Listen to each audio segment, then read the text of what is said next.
Bem-vindas a mais um espaço MDM Diálogos.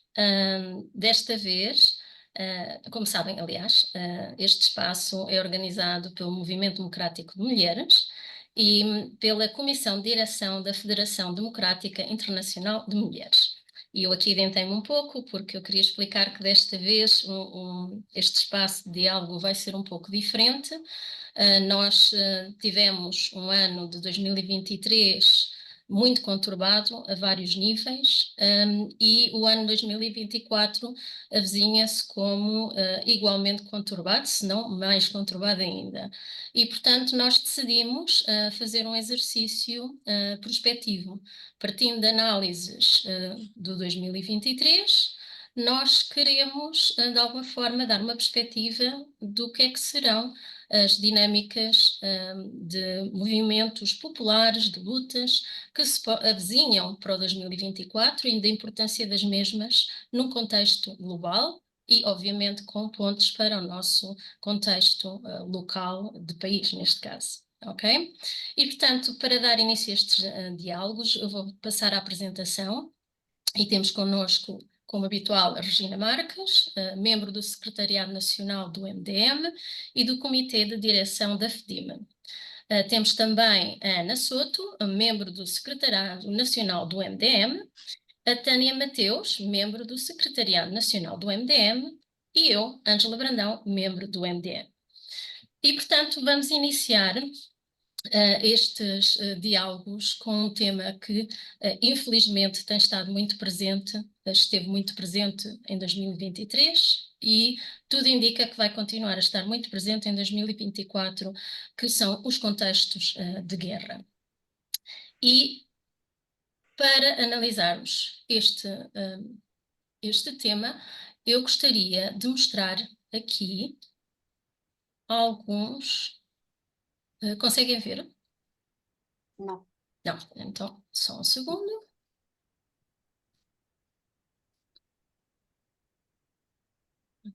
E agora? Sim. Muito bem. Então... Ou Ângela, talvez ajude. Isso. Certo, obrigada. Pronto. Eu vou mostrar aqui alguns dados que são importantes. Estes dados são da ONU. Quando se fizeram, ou seja, passaram 100 dias do conflito de guerra na Palestina, e são dados de duas guerras que tiveram muito presentes em 2023, a guerra na Ucrânia e a guerra na Palestina. E nós podemos ver que, infelizmente, existiram milhões de pessoas afetadas nas duas guerras, deslocadas, civis mortos e civis feridos. Mas, como podem ver pelas comparações, o que está a suceder na Palestina é um horror que nós só podemos qualificar como um genocídio, não é?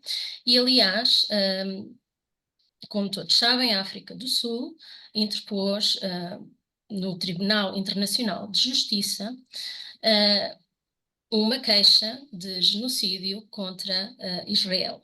E, basicamente, o que é que diz? Que Israel tem incentivado e, portanto, não tem protegido a população civil e tem incentivado, basicamente, crimes de guerra que se podem qualificar como genocídio. Uma queixa semelhante foi, ao fim de alguns meses de guerra, também interposta pela Ucrânia contra a Rússia. O Tribunal Internacional de Justiça, na altura, emitiu uma providência cautelar em que considerou que algumas das queixas que a Ucrânia colocava teriam eventualmente fundamento e estão presentemente a ser investigadas pelo Tribunal Penal de Justiça. Neste momento, a queixa da África do Sul tem o mesmo objetivo, que é basicamente demonstrar que está a decorrer um genocídio e que, portanto, o Tribunal Internacional de Justiça deveria de emitir uma providência cautelar que basicamente se traduziria num cessar-fogo imediato e permanente para a proteção da população civil. Não há de esquecer que mais de 335 mil crianças estão em risco de morrer à fome, que mais de 85% da população foi deslocada, 100% da população é vulnerável, 2/3 são mulheres e crianças que foram civis mortos, mais de 10 mil crianças, e os civis feridos atingem proporções enormes, neste momento já são mais do que 58 mil. Infelizmente, o Tribunal Internacional de Justiça tem sido acusado, já em causas anteriores, de não ser totalmente isento e de se alinhar muito em relação aos Estados Unidos e aos seus interesses. E como nós podemos ver, os países que este Tribunal Internacional de Justiça que vai analisar esta causa, os juízes são dos vários países que estão ali ao lado e a maioria deles alinha-se com os Estados Unidos, pelo que não é seguro o resultado desta causa. Entretanto, nós temos milhares de tropas dos Estados Unidos em toda a área.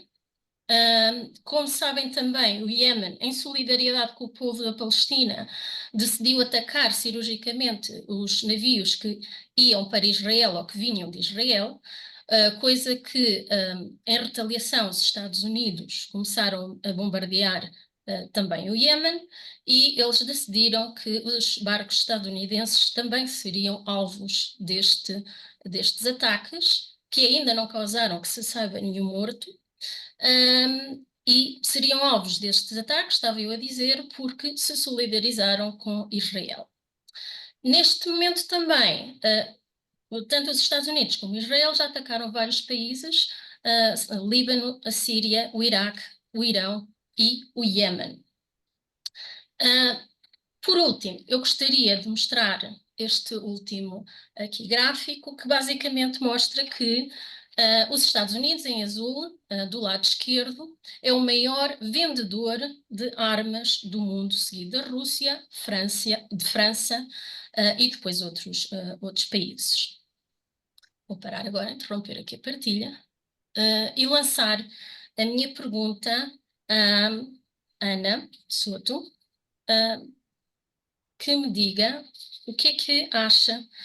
O que é que achas, aliás, se isto representa, por um lado, mais um conjunto de guerras eternas dos Estados Unidos, não é? Continuação de guerras para venda de armas e eventualmente até apropriamento de recursos naturais, com todas as consequências a nível humano, e dentro do humano nós sabemos as mulheres e as crianças, não é? E por outro lado, se consideras que os movimentos populares que têm existido em todo o mundo, nomeadamente milhões que já se manifestaram, largos milhares, aliás, mais de 1 milhão nos Estados Unidos, já se manifestaram em várias cidades, Nova Iorque manifestam-se diariamente, têm-se manifestado por toda a Europa, por outros países do mundo, e nós em Portugal também já fizemos várias manifestações. E muito se fala de que esta manifestação popular continuada será aquela que está efetivamente a pressionar para que haja algum tipo de contenção do que está a ocorrer. O que é que tu achas destas duas questões e o que é que gostarias de dizer sobre este complexo tema? Ana. Bem, eu acho que vou respondendo a essas questões, mas eu gostaria de voltar à primeira imagem, que de facto compara muito bem uma guerra de 600 dias e uma guerra de 100 dias. Mas dizer ainda que... Sim. Eu vou pôr a imagem então. Sim, na imagem fala-se de 100 dias, mas efetivamente estamos a falar de décadas de opressão por parte de Israel e de ocupação por parte de Israel em relação à Palestina, não é? Estamos a falar de um genocídio que não começou agora, não é? Estamos a falar de facto de um genocídio que já começou há décadas, porque com a expulsão inicial de todas aquelas centenas e milhares de palestinianos que foram obrigados a sair das suas casas, que foram expulsos das suas terras, e os atos continuados. Aliás, quando nós pensamos também nas terras que pertenciam à Palestina e naquilo que hoje é visível em termos de mapas, no que existe para a Palestina, estamos a pensar nas ilegalidades que são cometidas sistematicamente por parte de Israel sobre aquele povo, porque insiste, essas terras são porque se avançam com colonatos, não é? E os colonatos, portanto, vão ocupando as terras, as pessoas vão sendo expulsas das suas terras, as pessoas vão sendo expulsas das suas casas, os seus pomares, pomares não, desculpem, os seus olivais, os seus laranjais, todas as suas culturas são destruídas, portanto, tem havido uma prática sistemática, não é? De destruição daquele povo. E, concretamente, em relação à faixa de Gaza, onde se tem feito sentir mais guerras, e estamos a falar, de facto, de um território pequeníssimo, que tem uma população enormíssima, estamos a falar de uma população de cerca de 2 milhões, não é? Provavelmente agora não serão tantos, com esta mortandade que tem existido, não é? E de onde os palestinianos não conseguem sair, porque estão de facto numa prisão, naquela que é chamada uma prisão a céu aberto. Portanto, estamos a falar de uma situação em que tem existido focos de tensão sistemática, focos de tensão, de confronto permanente com os palestinianos, nas condições de vida que eles têm, nas dificuldades que eles têm diárias,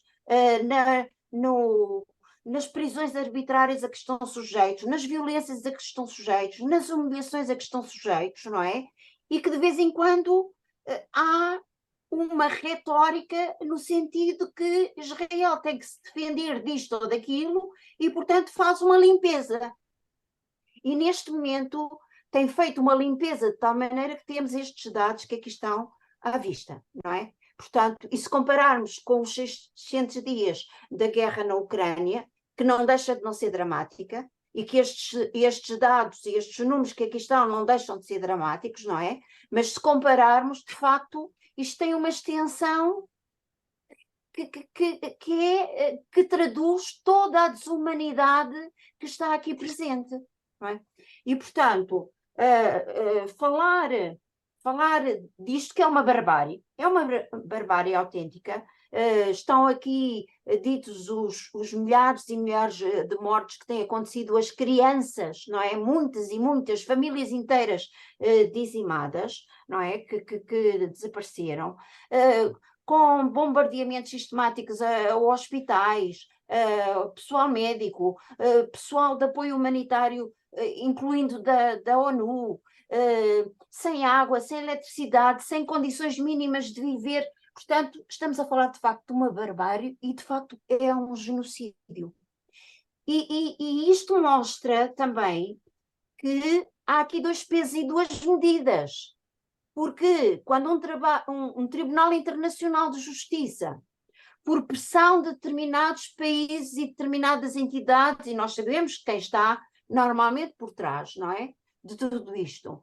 E não deixo de apontar o nome que todas estas desestabilizações normalmente têm por trás o dedo dos Estados Unidos, com o apoio da União Europeia, dos seus aliados, etc. Portanto, da NATO, nós não estamos a falar aqui de coisas que acontecem assim, pontualmente ali, não é? Porque tem apenas 2 envolvidos. Não, houve todo um trabalho que foi feito aqui, uma trama que foi urdida, e muito bem urdida, para se conseguir chegar onde chegamos, não é? Portanto, é de facto, estava eu a dizer que estamos perante 2 pesos e 2 medidas, porque enquanto numa situação interessa que se pegue e se passe pelo menos uma ideia para a comunicação social e para os mídias e que chegue às nossas cabeças que de facto há ali situações que justificam uma intervenção do Tribunal Penal, na outra, como tem sido visto ao longo dos anos, Não há qualquer sanção em relação a Israel, não há qualquer atitude mais séria no dizer basta, ou não se vai por aí, não é? E, portanto, vamos ver se efetivamente vai sair alguma coisa aqui do Tribunal Internacional de Justiça. É importante que a África do Sul tenha tomado a medida que tomou, evidentemente, porque este alerta que passa pela comunicação social também é importante, evidentemente. Mas vamos ver, porque também quantas decisões têm sido tomadas na ONU e não são respeitadas em relação a Israel, em relação aos colonatos, em relação a uma série de situações e não são respeitadas. E ninguém intervém. Portanto, agora, há aqui uma outra questão que, de facto, é preocupante e que já foi apontado aqui também nas imagens, que é este alastrar da intervenção militar por parte de Israel, com o envio de mísseis, etc., com ataques a outros países, não é? Sabendo que toda aquela situação que se vive na Palestina é uma situação que tem grande influência ali no Médio Oriente, este alastrar do conflito armado por parte de Israel no ataque aos países vizinhos, aos outros países, portanto, é ainda mais preocupante. É preocupante não só para a região, é preocupante internacionalmente, é preocupante para cada um de nós, porque estamos a falar de uma potência que não está sozinha, mas que é, de facto, uma das maiores potências militares da região, é a maior, aliás, potência militar da região, é a única que dispõe de armas nucleares e que conta com o apoio dos Estados Unidos da América, que conta com o apoio da União Europeia, que pelo menos tapa os olhos, que se cala em relação a determinadas situações gravosas do ponto de vista humanitário, não é? E, portanto, é preocupante, de facto, este alastrar de guerra. E se somarmos, e estou a pensar no mapa seguinte, na imagem seguinte, se somarmos o porquê que há outras guerras, há outras tensões, há outros conflitos armados que se estão a fazer sentir e que alguns são novos, não é? E estou a pensar que alguns ainda não estão resolvidos. É o caso da Síria, é o caso do Iraque, é o caso da Líbia, é o caso do Iémen. O Afeganistão, que se vai estando um bocadinho calado, mas que existe. É uma situação de tensão também. A zona centro-africana, não é? Onde há, de facto, ali conflitos bastante graves também. Portanto, nós estamos, de facto, perante uma situação de maior conflitualidade.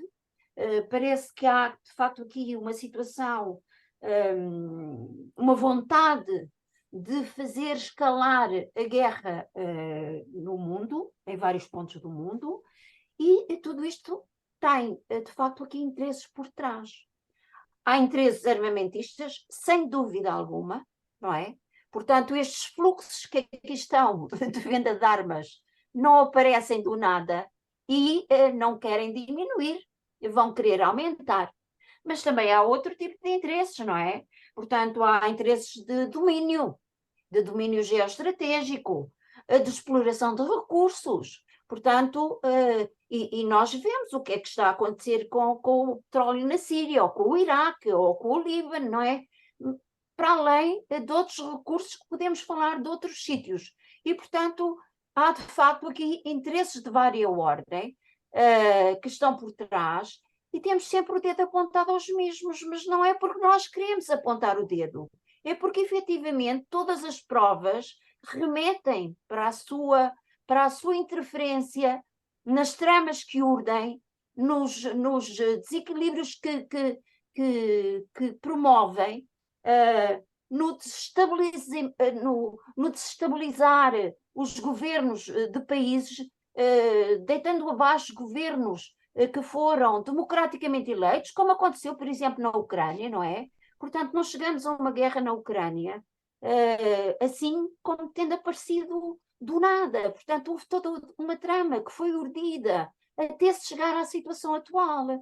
Portanto, um governo eleito democraticamente, através de eleições, foi questionado, foi substituído, foi deposto, criou-se uma guerra interna até se chegar à situação da guerra que se vive atualmente na Ucrânia.